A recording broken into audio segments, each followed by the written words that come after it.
Hello guys, আসসালামু আলাইকুম। কেমন আছো সবাই? আশা করি সকলে ভালো আছো। তো দেখো, আজকে আমি তোমাদের সঙ্গে শেয়ার করব চালতার আচার কিভাবে বানাবো। আমার শাশুড়ি মা আজকে চালতার আচার বানাবে, ভাবলাম তোমাদের সাথে শেয়ার করা যাক। তো এখানে দেখো, আমি সবচেয়ে প্রথমে চালতাগুলোকে ছিলছে। সত্যি চালতাগুলো প্রচুর শক্ত।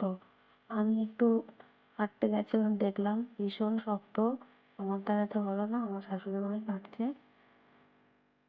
আর এতে এই যে চালতাটা ফেলার পরে এখানে দেখো কাটতে গিয়ে সরু সরু করে, তো এখানে কাটার সময় না প্রচুর হাতে ক্লিপ করে, লাল লাল ভাব আছে এর মধ্যে, আর ভীষণ শক্ত। তো যাই হোক, আম্মু ভালো করে সব এই যে সরু সরু করে কেটে নিয়েছে। আর আমি এখানে ভালো করে ধুয়ে পানির মধ্যে ভিজিয়ে রেখেছি। তো প্রায় 8 ঘন্টার মতো ভিজিয়ে রেখেছি ধোয়ার পর। এরপর আমরা একটু বয়েল করবো। তো ধুয়ে ভিজিয়ে রাখার পর 8 ঘন্টা ভিজে যাওয়ার পরে এখানে দেখো গরম পানি বসিয়েছি আমি কড়াইয়ের মধ্যে। পানিটা গরম হয়ে গেলে ভিজিয়ে রাখা চালটাগুলো দিয়ে ভালো করে একটু বয়েল করে নিয়েছি। নেওয়ার পর এখানে শিলনোড়া দিয়ে হালকা একটু থেতো করে নিচ্ছি। খুব বেশি না, অল্প অল্প এরকম হালকা করে একটু থেতে নিচ্ছি। এরপরে কড়াই গরম করে সেখানে দেখো কয়েকটা গোটা জিরে, দুটো শুকনো লঙ্কা আর কিছু গোটা ধনিয়া আর 5 ফোড়ন, এগুলোকে হালকা ফ্রাই করে নেবো, মানে লাইট ব্রাউন করে একটু ভেজে নেবো। কড়াটা ভালো করে গরম করে নিয়ে তারপরে দেখো গোটা জিরে, ধনে, শুকনো লঙ্কা আর 5 ফোড়ন, তো এখানে দেখো একটু ব্রাউন কালার করে ভেজে নিয়েছি। এবার মিক্সার গ্রাইন্ডারে এটাকে বেটে নেবো, মানে পাউডার বানিয়ে নেবো।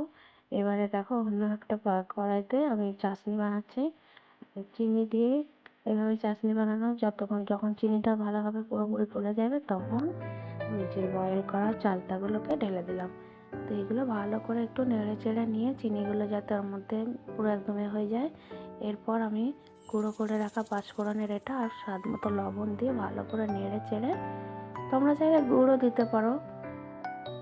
তো যতক্ষণ চিনিটা পুরোপুরি সব মানে চালতার সঙ্গে মিক্স না হয়ে যায় ততক্ষণ নাড়তে হবে। আর একদম লাল হয়ে যাবে নাড়তে নাড়তে, আঠা আঠা ভাব হবে, তখনই কিন্তু ভালো হবে। গুড় দিলে তবে কালারটা সুন্দর আসে। আর শেষে একটু গোলমরিচের গুঁড়ো ছড়িয়ে দিয়েছি। তো তারপরে দেখো এই যে চালতার আচার পুরো হয়ে গেছে। এখানে তোমরা দেখতেই পাচ্ছ কালারটা কত সুন্দর এসছে। তো আশা করি তোমাদের ভালো লেগেছে। যদি ভালো লেগে থাকে আমাকে কমেন্টে অবশ্যই জানিও। তো আমি এখানে চালতার আচার খেতে থাকি আর তোমরা আমার ভিডিওটি দেখতে থাকো। সবাই ভালো থেকো, টাটা।